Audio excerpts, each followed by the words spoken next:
I have a pretty good sense of what story I want to tell, but then I have to tell myself the story. So I write a short synopsis just to get the story out of my head.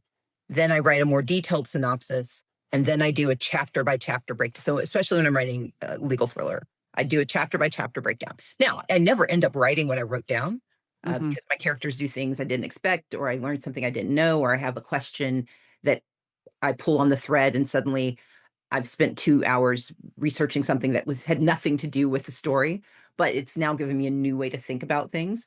So I lie to myself and tell myself that, yes, I have all of those things known, but as I'm writing, I work very hard to make certain every chapter has a problem. So I create a problem, I complicate the problem, and I solve the problem, and in that solution, I create a new problem.